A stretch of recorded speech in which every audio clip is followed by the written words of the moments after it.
Imagine this. A plane hijacker jumps into the night with $200,000, never to be seen again. A ship is found drifting, its crew vanished, as if swallowed by the sea. And a gang of thieves walks away with millions, leaving investigators chasing shadows for decades. What if I told you every single one of these stories is true? Today, we're diving into the greatest heists and disappearances in history. Tales so unbelievable, they sound like movies. But trust me, they really happened. And by the end of this video, you'll be asking yourself, how many more people have pulled off the perfect crime and never been caught? August 8th, 1963. It's just past 3 a.m. in the English countryside. A Royal Mail train is rumbling along the tracks, carrying not just letters, but the modern equivalent of over $60 million in cash. The plan was brilliant in its simplicity, and bold enough to make headlines for decades. A gang of 15 men, led by a career criminal named Bruce Reynolds, staged what would become the most famous train robbery in British history. Here's how it went down. The gang tampered with a railway signal light, turning it red to stop the train.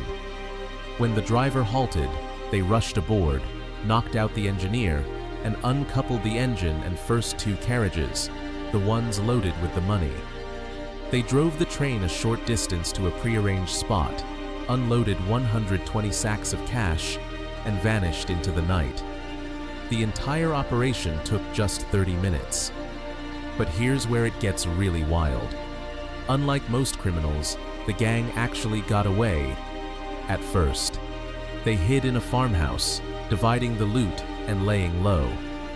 But then came the mistake that would doom most of them. They left behind fingerprints on plates and cups in the hideout, which the police later found. Almost every member of the gang was eventually arrested and sentenced to long prison terms. Almost. One man, Ronnie Biggs, became a legend. After escaping prison in 1965, he fled to Brazil, living a life of infamy for decades, giving interviews, even profiting off his story. Despite his notoriety, British authorities couldn't extradite him, and he lived freely for over 30 years before finally returning to the UK voluntarily.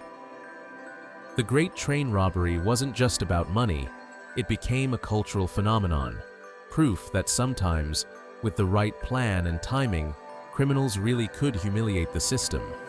But here's the thing, most of the stolen money was never recovered.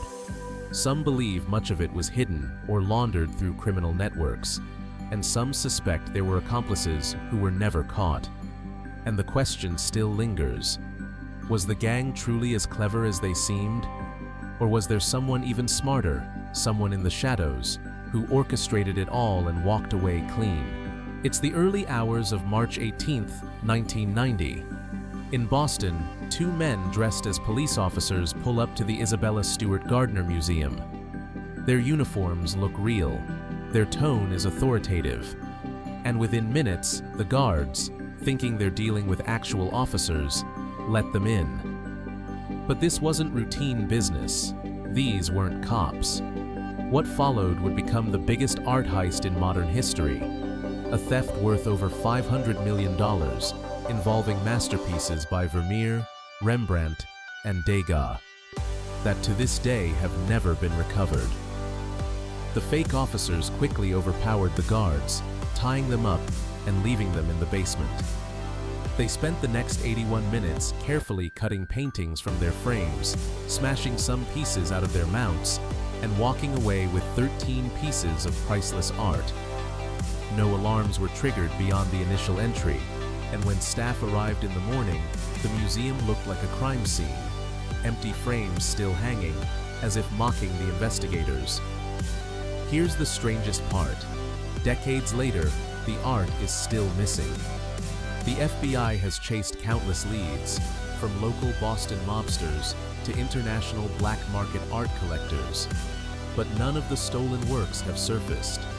Some believe the pieces were stolen on commission, locked away in a private collection, hidden forever by someone rich enough to own them illegally, powerful enough to keep them secret. Others think the paintings are long destroyed, perhaps burned by panicked criminals who feared getting caught.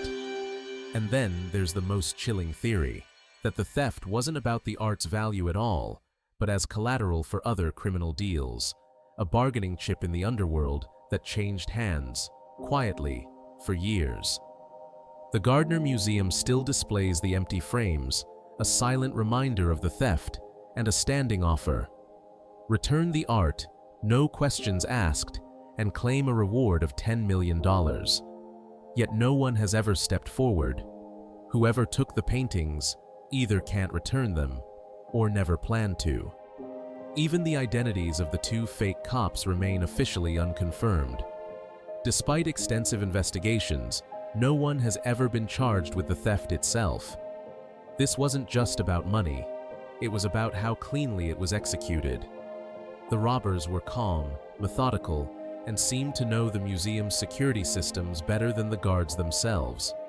Some believe there may have been an inside connection, someone who gave them detailed information. Others argue it was pure luck and bravado. But the fact remains, 30 years later, these paintings are still ghosts. Every so often, a rumor surfaces, a sighting in Europe, whispers of a sale on the black market, but nothing ever sticks. And the question still lingers. Are these masterpieces locked away in some billionaire's secret vault? Or buried deep, lost to time, never to be seen again? November 24th, 1971. It's a cold, rainy evening in Portland, Oregon.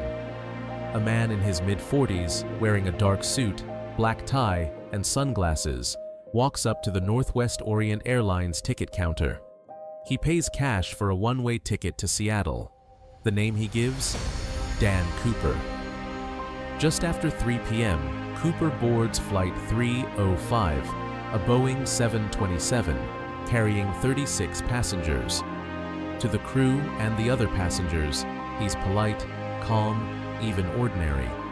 He orders a bourbon and soda, lights a cigarette, and sits quietly. But what happens next will make him one of the most infamous figures in history. Shortly after takeoff, Cooper hands a note to one of the flight attendants. At first, she doesn't even read it, thinking he's just giving her his phone number.